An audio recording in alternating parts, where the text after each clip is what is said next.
अब जल्दी से जो है हम लोग अपना टॉपिक स्टार्ट करते हैं, that what is cell division. ठीक है, cell division is defined as a process in which a single parent divide into two daughter cells। ठीक है, सेल डिवीजन एक ऐसी प्रोसेस होती है जिसमें एक सेल जो है वो डिवाइड करती है और वो क्या बनाती है, टू डॉटर सेल्स को बनाती है। किसको बनाती है बच्चों, टू डॉटर सेल्स को क्या करती है, बनाती है। ठीक है, अब बात करते हैं कि जो सेल साइकिल है वो है क्या। ठीक है, सेल साइकिल एक ऐसा इवेंट है। ठीक है, सेल साइकिल एक क्या है, एक ऐसा इवेंट है जिसमें सेल अपने जेनेटिक मटेरियल को क्या करता है, डुप्लीकेट करता है और उसमें जो भी सेल ऑर्गेनेल्स पाए जा रहे हैं, उसमें जो भी आपके स्ट्रक्चर्स पाए जा रहे हैं वो भी क्या करेंगे बच्चों, रेप्लिकेट करेंगे। दे विल रेप्लिकेट देमसेल्फ और क्या करेंगे, फर्दर दो सेल्स का क्या होगा, फॉर्मेशन होगा। ठीक है, तो क्या हो गया, cell cycle the sequence of the events by which a single cell duplicates its genome, synthesizes other constituent of the cell and eventually divide into two daughter cell is termed as cell cycle। ठीक है, तो cell cycle क्या हो गई बच्चों, cell cycle एक ऐसी process है जिसमें वो क्या करेगा, सबसे पहले खुद को क्या करेगा, उसके अंदर जो भी जेनेटिक मटेरियल पाया जा रहा है उसको क्या करेगा, रेप्लिकेट करेगा और साथ ही साथ में क्या करेगा, इवेंचुअली उसके अंदर जो भी सेल ऑर्गेनेल्स पाए जा रहे हैं लाइक माइटोकॉन्ड्रिया, प्लास्टिड और राइबोसोम, लाइसोसोम, वैक्यूल्स, जो भी पाया जा रहा है वो क्या होगा, रेप्लिकेट होगा और क्या फॉर्म कर लेगा, दो डॉटर न्यूक्लियाई सेल्स को क्या कर लेगा, फॉर्म कर लेगा। This process is known as cell cycle. ठीक है, जो हमारी सेल साइकिल होती है बच्चों, ये कितनी देर की चलती है, इट लास्ट फॉर 24 आवर। ठीक है, जो हमारी क्या होती है, सेल साइकिल होती है, इट लास्ट फॉर 24 आवर्स। इस सेल साइकिल में बच्चों दो फेजेस होती हैं, एक होती है हमारी नॉन डिवाइडिंग फेज और दूसरी क्या होती है, डिवाइडिंग फेज। ठीक है, नॉन डिवाइडिंग फेज कितनी देर के लिए चलती है, 23 आवर्स के लिए चलती है और डिवाइडिंग फेज हमारी जो होती है वो सिंगल आवर के लिए चलती है, केवल 1 घंटे चलती है। ठीक है, तो इससे आपको पता चल रहा होगा कि जो हमारी क्या होती है, नॉन डिवाइडिंग फेज होती है, ये सेल साइकिल का 95 to 96% ऑक्युपाई करता है। ठीक है, जो भी हमारी साइकिल चल रही है उसका 95 से 96%, 95 to 96% हमारा क्या चलता है, नॉन डिवाइडिंग फेज चलती है, वाइल 4 to 5% ही हमारा क्या होता है, डिवाइडिंग फेज चलती है। ठीक है, आपको बच्चों टाइमिंग से पता चल रहा होगा। और ये जो बच्चों हम टाइमिंग की बात कर रहे हैं, ये हम किस रिस्पेक्ट में बात कर रहे हैं, ह्यूमन सेल की बात कर रहे हैं। नॉन डिवाइडिंग फेज हमारी क्या कहलाती है, इंटरफेज कहलाती है। क्या कहलाती है, इंटरफेज। क्यों, क्योंकि हमारी सेल डिवाइड कर रही है, फिर इंटरफेज आ रहा है, फिर हमारी सेल डिवाइड कर रही है, दो डिवाइडिंग फेज के बीच का ये फेज है, that's why it is known as interphase. इसको और हम क्या बोलते हैं, इसको पहले हम बोलते थे रेस्टिंग फेज, क्योंकि साइंटिस्ट का पहले मानना था कि in this time duration cells rest themselves. ठीक है, वो खुद को क्या करते हैं, रेस्ट करते हैं। बट फर्दर साइंटिस्ट ने पाया नहीं, it is not the correct statement. There is a phase, it is a phase in which a cell prepare itself for the further cell division. ठीक है, ये वो फेज है जिसमें सेल क्या करती है, खुद को प्रिपेयर करती है आगे की सेल डिवीजन के लिए। That's why it is known as preparation phase और द प्रिपरेटरी फेज। ठीक है, जो हमारा डिवाइडिंग फेज है ये हमारा और किस नाम से जाना जाता है, एम फेज के नाम से जाना जाता है। अब बात करते हैं डिटेल थोड़ा सा किसके बारे में, डिटेल में मैं आगे भी एक और फ्लो चार्ट के साथ कि जीवन इन फेजेस में क्या होता है, बट पहले समझिए कौन कौन सी फेजेस हमारी इंटरफेज में पाई जाती हैं। इंटरफेज में हमारी 3 फेजेस होती हैं, एक हमारी क्या होती है, जीवन फेज, एक क्या होता है हमारी होती है एस फेज और एक क्या होती है हमारी G2 फेज। ठीक है, G1 phase is also known as growth phase or the gap 1 phase, ठीक है। और S phase को हम क्या बोलते हैं, सिंथेटिक फेज। क्वेश्चन ये पूछा जाता है S phase में जो S है वो क्या रिप्रेजेंट करता है, तो बेसिकली ये रिप्रेजेंट करता है सिंथेसिस को। सिंथेटिक फेज होती है, किसकी सिंथेसिस हो रही है, डीएनए की होती है, हिस्टोन प्रोटीन की होती है। 1 नंबर का क्वेश्चन है, ये हमेशा पूछा जाता है। फिर हमारा क्या हो गया बच्चों, G2 फेज, जिसको हम क्या बोलते हैं, ग्रोथ फेज या फिर गैप 2 फेज, ठीक। एक और चीज होती है, और M फेज जो है हमारी 2 तरीके की डिफरेंट सेल्स में अलग अलग तरीके से होती है। आपको पता है बच्चों, हमारी बॉडी में 2 तरीके की सेल पाई जाती है। एक हमारी कौन सी सेल पाई जाती है, एक हमारी पाई जाती है सोमैटिक सेल्स। एक हमारी कौन सी पाई जाती है, सोमैटिक सेल, और दूसरी जो सेल हमारी पाई जाती है वो हमारी कौन सी होती है, जर्म सेल होती है, ठीक है। जर्म सेल हमारी कहाँ पाई जाएंगी, टेस्टिस और ओवरी में पाई जाएंगी, ठीक है, जो कि आगे जाके क्या बनाएंगी, गेमीट्स बनाएंगी, ठीक। और हमारी क्या होती है, सोमैटिक सेल, जो कि रिप्रोडक्शन में पार्टिसिपेट नहीं करती, जैसे कि आपकी स्किन में सेल जो पाई जा रही है, ठीक है, या फिर जो हमारी मसल्स बनी हुई है, वो जो भी हमारी सेल रिप्रोडक्शन में पार्टिसिपेट नहीं कर रही है, that are known as somatic cells, ठीक है। तो जो हमारी सोमैटिक सेल होती है उसमें क्या होती है, माइटोसिस होती है। माइटोसिस में क्या होता है, माइटोसिस में एक सिंगल सेल से हमारी 2 सेल बनती हैं, ठीक है। From a single cell there are 2 cells are 2 daughter cells are formed which are identical to their parent cell। तो इसमें अगर 2n है तो इसमें भी 2n होगा। 2n means they are diploid in nature, they are diploid in nature। दोनों का जो नंबर ऑफ क्रोमोसोम है they will be similar to their parent cell।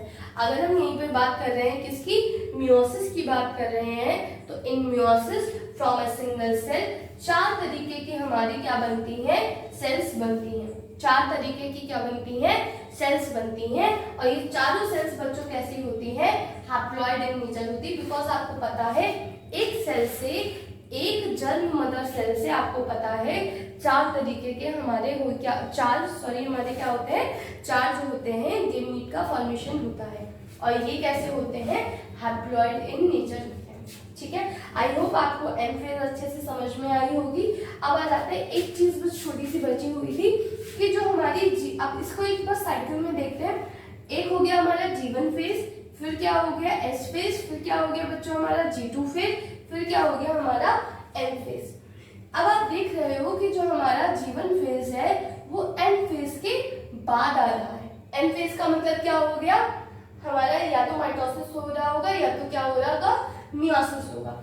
इस वजह से हम G1 फेज को क्या बोलते हैं, हम बोलते हैं पोस्ट माइटोटिक फेज, और किस नाम से जाना जाता है, पोस्ट माइटोटिक फेज, ठीक। किस नाम से जाना जाता है, पोस्ट माइटोटिक फेज।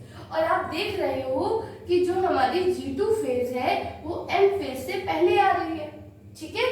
तो हमारा ये क्या कहलाता है, हमारा कहलाता है प्री माइटोटिक फेज। क्या कहलाता है, प्री माइटोटिक फेज, ठीक। तो पहले हमारी चलती है G1 फेज, फिर चलती है हमारी S फेज, फिर बच्चों हमारी चलती है G2 फेज, फिर हमारी क्या चलती है, M फेज, ठीक है।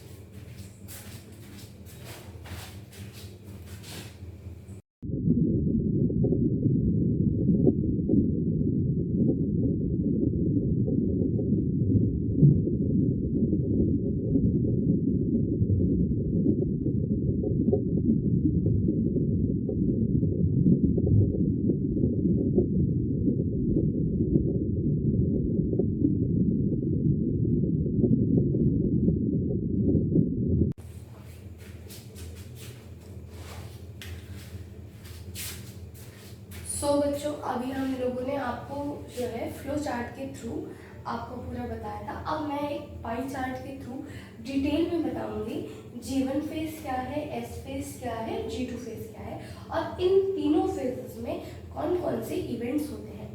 M फेज जो है आपकी जो डिवाइडिंग फेज है, जिसमें आपका माइटोसिस और मियोसिस है, इसके लिए मैं एक अलग वीडियो बनाऊंगी क्योंकि वो आपका बड़ा लेंथी टॉपिक है, ठीक है, माइटोसिस के लिए अलग एंड फॉर मियोसिस उसके लिए हम एक अलग वीडियो बनाएंगे। बट सबसे पहले हम समझ ले G1 फेज में क्या होता है, S फेज में क्या होता है, G2 फेज में क्या होता है। ठीक है, और मुझे नहीं लगता कि इसको पढ़ने के बाद आपको कहीं और पढ़ने की जरूरत पड़ेगी। अगर आप इसको ध्यान से यहाँ पे पढ़ ले, आपको तुरंत यहीं पे याद हो जाएगा। ठीक, सबसे पहले बात करते हैं G1 फेज। सबसे पहले बात करते हैं किसकी, G1 फेज की बात करते हैं। ध्यान से एक एक स्टेप, एक एक पॉइंट पढ़ते हुए चलिएगा। ठीक है, G1 फेज बच्चों हमारा क्या कहलाता है, it is also known as growth phase. ये हमारा क्या कहलाता है, हमारा कहलाता है ग्रोथ फेज। क्या कहलाता है, ग्रोथ फेज। ठीक, और ये किसके बीच में आ रहा है, M फेज और S फेज के बीच में। बिल्कुल ऐसे ही आप इसमें इज़न बा लगा के क्वेश्चन कभी भी पूछ लिया जाए आपसे, आप आराम से इसको लिख सकते हो। और जो अपनी कॉम्पिटिशन्स की तैयारी कर रहे हैं उनको भी काफी कुछ यहाँ से मिल जाएगा।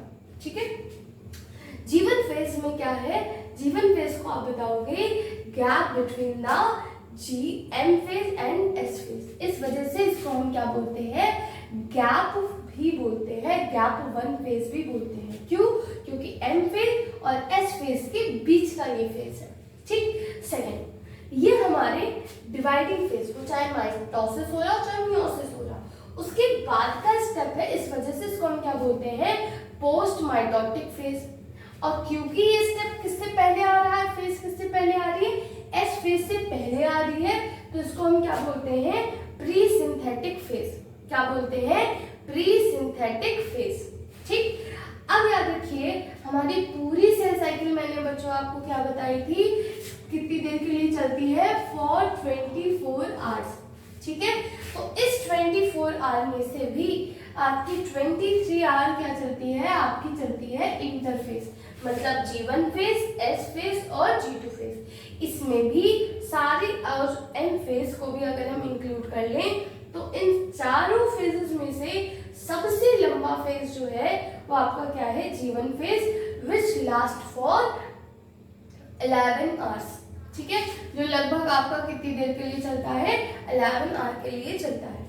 फिर आपका क्या होगा, इस स्टेप में होता क्या है, जितने भी आपके सेल ऑर्गेनेल्स हैं उनका क्या होता है, डुप्लीकेशन होता है। पर एक्सेप्शन इसमें क्या है, माइटोकॉन्ड्रिया, प्लास्टिड और सेंट्रियोसोम। ठीक है, जो भी कॉम्पिटिशन्स की तैयारी कर रहे हैं वो इस चीज को जरूर अच्छे से नोट कर लें कि आपका G1 फेज में कौन कौन क्या होता है। तो जितने भी सेल ऑर्गेनेल्स होते हैं जो सेल के अंदर पाए जाते हैं वो सारे के सारे क्या होते हैं, यहाँ पे रेप्लिकेट होते हैं, दे डुप्लीकेट देमसेल्फ। एक्सेप्शन पे क्या जाता है हमारा माइटोकॉन्ड्रिया, प्लास्टिड एंड सेंट्रियोसोम। ठीक है, और जितनी भी प्रोटीन डीएनए के रेप्लिकेशन के लिए इंपॉर्टेंट होती है वो सारी की सारी प्रोटीन हमारी किसमें बनती है, वो हमारी G1 फेज में बनती है। ठीक है, अब बात करते हैं S फेज की। S फेज को हम क्या बोलते हैं, सिंथेटिक फेज बोलते हैं। और ये किसके बीच में आता है, G1 फेज और G2 फेज के बीच में आता है। ठीक, ये कितनी देर के लिए चलता है, फॉर 8 आवर्स। ठीक है, इस प्रोसेस में क्या होता है, किसका रेप्लिकेशन होता है, किसकी सिंथेसिस होती है, डीएनए की और हिस्टोन प्रोटीन की। किसकी होती है, डीएनए की और हिस्टोन प्रोटीन की। और इसमें रेप्लिकेशन होता है किसका, सेंट्रियोल का। और अगर हमारा क्या है, एनिमल सेल है तो सेंट्रोसोम का भी क्या होगा, रेप्लिकेशन होगा। अब जल्दी से आते हैं किसमें, G2 फेज में। ये हमारा क्या होता है, गैप 2 फेज कहलाता है, या फिर हमारा क्या कहलाता है, ग्रोथ फेज कहलाता है। ठीक है, और ये जो बच्चों हमारा ग्रोथ फेज है ये कितनी देर के लिए चलता है, फॉर 4 आवर्स। कितनी देर के लिए चलता है, फॉर 4 आवर्स। ठीक है, gap between the S and M phase. ठीक है, यहाँ पे लार्ज नंबर ऑफ आरएनए और प्रोटीन की क्या होती है, सिंथेसिस होती है। और अगला स्टेप यहाँ पे क्या होता है, जो माइटोकॉन्ड्रिया, प्लास्टिड G1 फेज में हमारे रेप्लिकेट नहीं करते वो हमारे यहाँ पे जब डुप्लीकेट करते हैं खुद को G2 फेज में करते हैं। और यहाँ पे एक खास तरीके की प्रोटीन बनती है जिसको हम क्या बोलते हैं, ट्यूबुलिन प्रोटीन बोलते हैं, जो कि हमारे स्पिंडल फाइबर्स में पाई जाती है। जब हम आपको माइटोसिस और मियोसिस पढ़ाएंगे तब हम आपको बताएंगे कि ये स्पिंडल फाइबर्स क्या होते हैं और how much they are important for the cell division. ठीक, एम फेज में आपको पता है, हमने आपको बताया था, एम फेज में बच्चों हमारा क्या आ जाएगा, हमारा आ जाएगा क्या, माइटोसिस, और हमारा क्या आ जाएगा, मियोसिस आ जाएगा। ठीक, और इसको जो है हम अलग से एक वीडियो में माइटोसिस और एक मियोसिस, एक वीडियो में हम क्या बताएंगे, मियोसिस बताएंगे, अदरवाइज ये आपकी वीडियो बहुत लंबी हो जाएगी। ठीक है, सेल साइकिल जो है आपका एक इम्पॉर्टेंट टॉपिक है and it is the basis of the cell division. ठीक है, तो आप जो है सबसे पहले आप इस पूरे टॉपिक को पढ़िएगा, और कुछ भी आपको डाउट होता है तो आप कमेंट के थ्रू हमसे पूछ सकते हैं। आई होप आपको ये सेल साइकिल समझ में आई होगी। थैंक यू सो मच कि आपने इतनी देर हमारा वीडियो देखा। Thank you.